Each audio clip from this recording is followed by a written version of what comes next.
Hello guys, welcome back to my channel love with play. मैं सोनिका स्वागत करती हूँ आपका अपने चैनल लव विद प्ले में। आज की इस क्लास में हम सीखेंगे सेंटेंस। जी हाँ फ्रेंड्स, सेंटेंस। अब आप सोच रहे होंगे कि सेंटेंस क्या है। सेंटेंस तो सबको पता होता है कि a group of words is called sentence. Yes, you are right. बहुत सारे शब्दों के समूह को हम सेंटेंस कहते हैं, लेकिन इस सेंटेंस के भी कुछ बहुत ही बारीक चीजें होती हैं जो हमें नहीं पता होती हैं, जिन्हें हमें जानना बहुत ही जरूरी होता है। जैसे मैंने यहाँ पे एक सेंटेंस लिखा, ही इज राइटिंग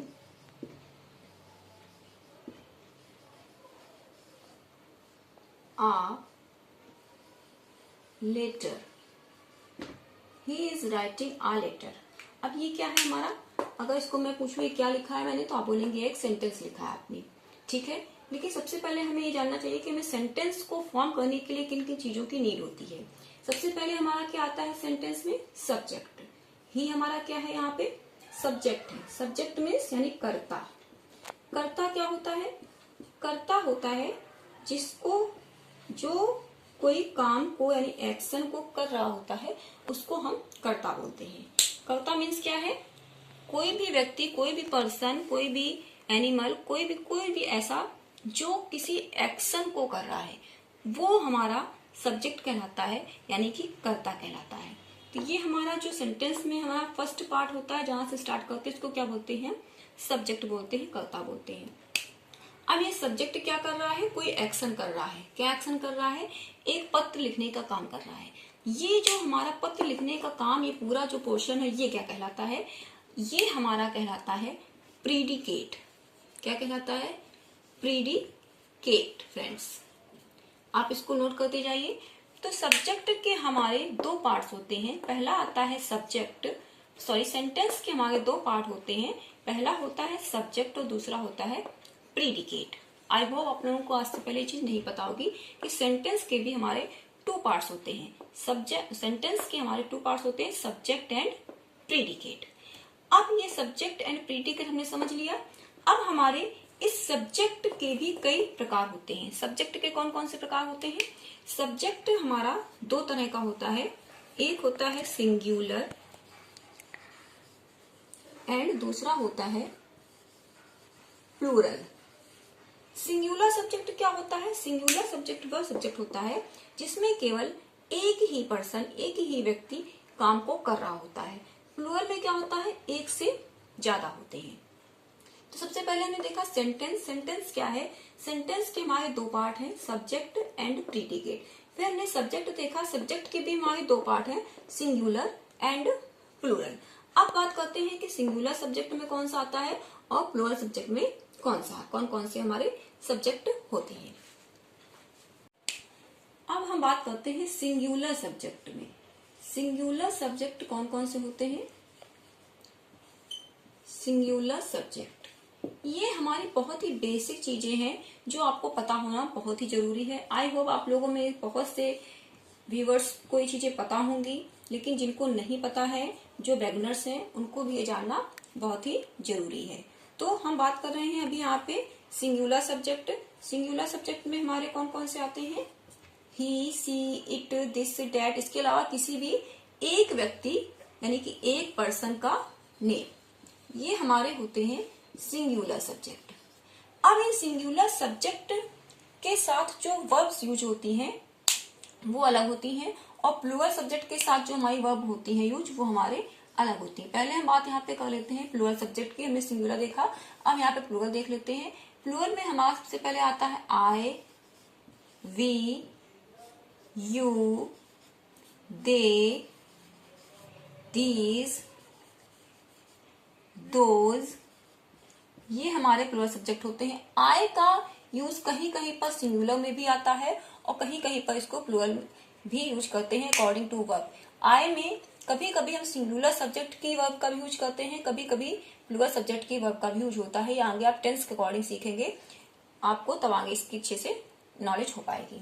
जैसे कि आपने सुना आई एम आ गर्ल, आई के साथ वॉज यूज होता है, आई के साथ एम यूज हो जाता है इसे। लेकिन अगर बात करें प्लूरल सब्जेक्ट प्लूरल वर्ब में तो वहां पे आई के साथ हैव का भी यूज होता है, हैज का यूज नहीं होता है।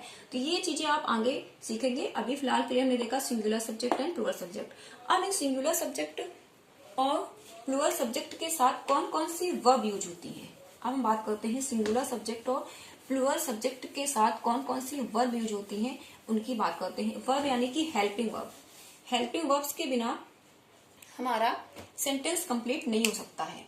तो अब हम बात करते हैं यहाँ पे इज, वॉज, हैज और एम। जैसे मैंने बताया ना, अगर सिंगुलर आई को हम सिंगुलर में भी लेते हैं, प्लूरल में भी लेते हैं, तो आई के साथ एम भी यूज होता है। तो यहाँ पे हमें सिंगुलर के हिसाब से इसको लिख रहे हैं। तो आई यानी कि ही, सी, इट, दे, मैंने आपको जितने भी बताए वो सिंगुलर सारे सब्जेक्ट के साथ में हम ये इन हेल्पिंग वर्ब्स का यूज करते हैं, यानी कि इज, वॉज, हैज, एम। और जैसे कि मैंने बोला he is a boy, I am a girl, she was my sister, he has a pen. तो इस तरह से ये हमारे सिंगुलर सब्जेक्ट के साथ यूज होने वाली सिंगुलर वर्ब है। अब बात करते हैं प्लूरल वर्ब्स की। प्लूरल वर्ब्स में क्या होता है, आर, वर, हैव,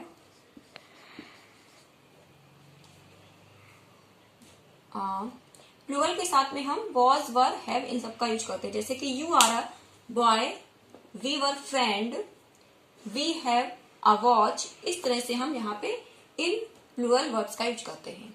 तो आज हमने सीखा सेंटेंस। सेंटेंस के 2 पार्ट्स होते हैं, सब्जेक्ट एंड प्रीडिकेट। फिर हमने सब्जेक्ट्स के पार्ट सीखे, सिंगुलर एंड प्लूरल।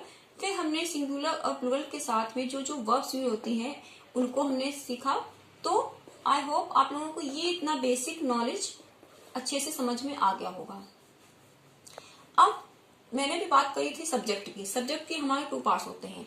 इसके सब्जेक्ट के 2 पार्ट्स के अलावा भी सब्जेक्ट को पर्सन्स में डिवाइड किया गया है, जैसे first person, second person and third person. ये मैं आपको नेक्स्ट वीडियो में बताऊंगी, नहीं तो वीडियो बहुत लंबी हो जाएगी। आज हम इतना ही सीखते हैं, ध्यान रखते हैं इसी चीज को। हम करने के लिए हमें क्या आना चाहिए, सेंटेंस को फॉर्म करना। हमें क्या बोलना है, अपनी बात को एक्सप्रेस करना है सेंटेंस के माध्यम से। तो हमें सेंटेंस को फॉर्म करना आना चाहिए। सेंटेंस के बारे में पूरी बेसिक नॉलेज होनी चाहिए कि सेंटेंस क्या है, सेंटेंस के कितने पार्ट होते हैं, सेंटेंस में हमको अगर हमें कोई सेंटेंस फॉर्म करना है तो उसके लिए हमें क्या क्या चीजें रखनी है और कैसे नंबर वाइज हमको। सबसे पहले हमें क्या रखना है, सब्जेक्ट। सब्जेक्ट के बाद क्या आती है हमारी हेल्पिंग वर्ब। हेल्पिंग वर्ब के बाद में आती है मेन वर्ब। मेन वर्ब क्या होती है, जो एक्शन, मैंने भी बताया था ना, प्रीडिकेट। प्रीडिकेट मीन्स होता है जो एक्शन हम कर रहे होते हैं, एक्शन वाले पार्ट को हम प्रीडिकेट बोलते हैं, यानी उसी को हम इसमें मेन वर्ब बोलते हैं। जो हम एक्शन कर रहे हैं वो हमारा मेन वर्ब होता है। हेल्पिंग वर्ब में इज, आर, एम, ये जो मैं आप है, हूँ, इन सबकी जो इंग्लिश होती है उसको हम हेल्पिंग वर्ब बोलते हैं। तो subject, helping verb plus main verb, इसके बाद में जो भी पार्ट बच जाता है उसको हम ऑब्जेक्ट का नेम दे देते हैं या अदर्स बोलते हैं। तो ये हमारा जो ये जो पूरा स्ट्रक्चर बन के आता है, ये हमारा एक नॉर्मल सिंपल से सेंटेंस को फॉर्म करने का ये स्ट्रक्चर होता है। तो सबसे पहले आपको इसको समझना बहुत ही जरूरी। एक न्यू वर्ड भी अपलोड करती हूँ, आप मेरे चैनल पे जाकर के डिस्क्रिप्शन में विजिट करके दे सकते हैं, तो जिससे आपको हर दिन एक नया वर्ड सीखने को मिलेगा। और साथ ही साथ में आपको वीडियो अच्छा लगा हो तो जल्दी से लाइक कर दीजिए, सब्सक्राइब कर लीजिए चैनल पे अगर नए हो। और मिलते हैं अपने नेक्स्ट वीडियो में कुछ नया लेकर के, कुछ इंटरेस्टिंग लेकर के। तब तक के लिए बाय बाय।